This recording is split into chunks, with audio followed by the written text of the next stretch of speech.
Neuro, Pulmo and Center for Surgical Excellence, Sai Deepa Multi-Speciality Hospital, Chandanagar, Hyderabad.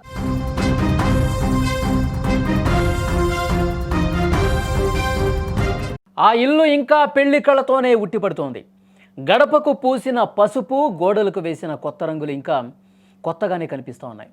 అల్లారు ముద్దుగా పెంచిన కూతుర్ని అత్తారింటికి పంపి ఒక పెద్ద బాధ్యత తీరింది అని తల్లిదండ్రులు ఊపిరి పీల్చుకోవాల్సిన సమయం అది.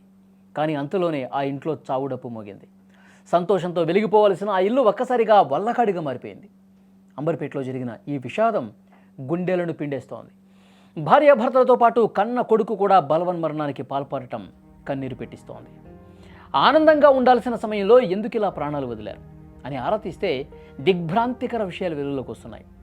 ఇంటి ఆడబిడ్డకు ఏ లోటు లేకుండా సమాజం ముందు తల ఎత్తుకునేలా అత్యంత ఘనంగా పెళ్లి జరిపించారు రామ్రాజ్ మాధవి దంపతులు. కానీ ఆ గౌరవం వెనుక ఉన్న అప్పుల భారం వారి ప్రాణాలు తీసింది.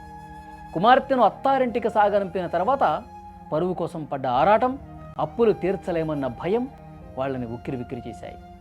రామరాజు గతంలో వ్యాపారం చేసేవాడని స్థానికులు తెలిపారు. అయితే కొన్ని రోజులుగా ఆయన ఆర్థిక ఇబ్బందులు ఎదుర్కొంటున్నట్టు తెలిపారు. ఈ క్రమంలో నిన్న రాత్రి రామరాజు అతని భార్య మాధవి కుమారుడు శశాంక్తో కలిసి ఇంట్లో ఫ్యాన్కి ఉరేసుకుని ఆత్మహత్యకు పాల్పడ్డారు. కొత్తగా కాపురానికి వెళ్ళిన ఆ ఆడబిడ్డ తన పుట్టింటి నుంచి ఆశీర్వాదాలు అందుతాయని ఎదురు చూసి ఉంటుంది. కానీ తనకు జన్మనిచ్చిన తల్లిదండ్రులు, తోడుబుట్టిన తమ్ముడు ఇక లేరన్న వార్త ఆమెను కరుడుగట్టిన శిలలా మార్చేసింది. తండ్రి చేసిన అప్పులకు ఆమె బాధ్యురాలు కాకపోయినా ఆమె జీవితాంతం మోయాల్సిన తీరని దుఃఖాన్ని మాత్రం వారు ఆఖరి కానుకగా మిగిల్చి వెళ్ళారు. అండగా ఉండాల్సిన పుట్టిల్లు ఇప్పుడు కేవలం ఒక చేదు జ్ఞాపకంగా పాడుబడిన భవనంలా మిగిలిపోయింది. సమస్యలు మనుషులుగా వస్తాయి, కానీ ఆ సమస్యల కంటే మనిషి ప్రాణం చాలా గొప్పది. ఆర్థిక ఇబ్బందులు తాత్కాలికమే. కాస్త ధైర్యం చేసి ఎవరికైనా తమ బాధ చెప్పుకొని ఉంటే ఆ కుటుంబం ఇవాళ ఈ విధంగా మట్టిలో కలిసిపోయి ఉండేది కాదు. పరువు కోసం ప్రాణాలు వదిలేది కాదు. ప్రాణాలతో ఉండి పోరాడటమే అసలైన విజయం. అంబర్పేట ఘటన ప్రతి ఒక్కరికి ఒక హెచ్చరిక. నిరాశలో ఉన్నప్పుడు ఒక్క క్షణం ఆలోచించండి. మీ వెనుక ఉన్న వాళ్ళ భవిష్యత్తు గురించి యోచించండి. ఆ ఒక్క నిమిషం ఆవేశాన్ని మీరు ఆపుకోగలిగితే ఎన్నో దీపాలు ఆరిపోకుండా వెలుగుతాయి. ప్రాణం తీసుకోకండి, ప్రాణం పోసే ఆలోచన చేయండి.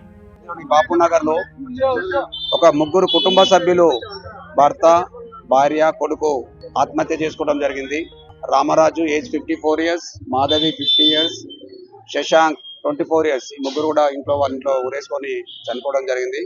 సో ముఖ్యంగా మనకు తెలిసింది ఏంటంటే వీళ్ళకు ఒక ఆర్థిక భారము, ఫైనాన్షియల్ డెబిట్స్ ఉన్నాయి. రవి అని ఇక్కడ నియర్ బై ఉంటాడు, ఆయన కూడా మెసేజ్ పెట్టాడు. ఆ రవి అనే అబ్బాయి మార్నింగ్ 8 o'clock వచ్చి చూసే వరకు ఒక ఇద్దరు హ్యాంగ్ అయి ఉన్నారు. మాధవి వైపు బెడ్ మీద చనిపోయి ఉన్నది. సో ఇమీడియట్ గా పోలీసుకు కంప్లైంట్ చేస్తే మేము విజిట్ చేయడం జరిగింది.